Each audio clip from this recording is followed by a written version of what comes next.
De Bonneuil-Matour est avec nous pour en parler. Bonjour. Bonjour. Alors déjà, première chose, vous, pour votre commune, ça représente quoi dans votre budget? Alors, sur ma commune, c'est un budget assez lourd, puisque jusqu'en 2017, ce sera un manque de 240 000 sur les 3 ans, sur un budget de 1,5 million. Oui, donc, et du coup, ça entraîne quoi? Parce que c'est quand même assez énorme.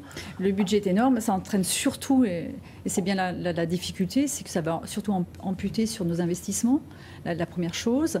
Ou alors se dire on continue les investissements parce qu'on a envie de soutenir également l'économie locale, puisque de toute façon, c'est bien là le gros problème, c'est que les communes investissent énormément et soutiennent l'économie locale.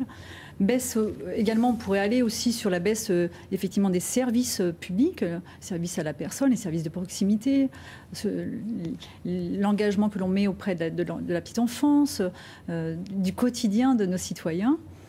Ou alors, on peut faire basiquement, on augmente les impôts locaux pour ma commune. Ce qui n'est pas une bonne nouvelle pour les administrés. Ce qui serait une mauvaise nouvelle, c'est pas ce qu'on du tout on a envie de faire. Ça fait 10 ans qu'on n'a pas augmenté nos taux sur la commune parce qu'on a voulu cette gestion très, très dure et très rigide pour qu'on puisse effectivement encore avoir notre service public sans impacter sur la population.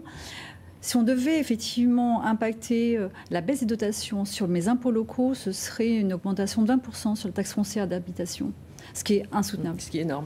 Vous avez une façon assez originale d'annoncer à vos administrés, d'expliquer à vos administrés ce qui se passait? Par rapport à la mobilisation de samedi? Oui, et puis par rapport à cette baisse des dotations, vous avez utilisé les panneaux de votre commune? Des panneaux d'affichage, bien sûr, on a un panneau électronique, donc on s'en est servi.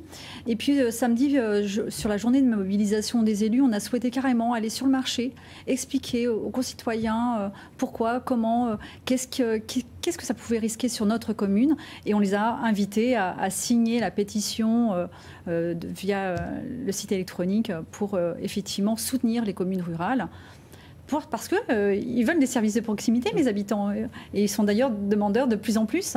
J'ai un tissu associatif également qui a besoin d'être soutenu. Ils sont forts de liens sociaux.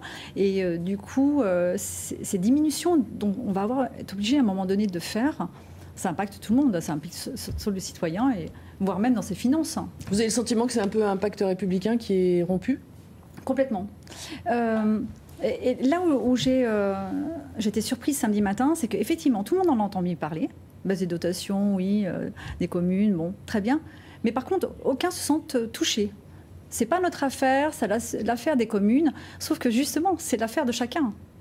Cette baisse de dotation, c'est vraiment l'affaire de chacun. Il faut que les gens se mobilisent aussi, alors. Il faut vraiment une grande mobilisation. Il faut signer la pétition pour qu'effectivement, il y ait une reconnaissance de l'État à ne pas impacter les difficultés. J'en conviens, tous les maires souhaitent participer, effectivement. Et là, ce n'est pas là le problème. C'est plutôt sur l'ampleur de cette participation qu'on demande aux communes, où l'impact, au final, on demande à mi-mot d'augmenter nos impôts locaux au bénéfice de la diminution des impôts sur le revenu. Isabelle Barraud, merci beaucoup. Merci.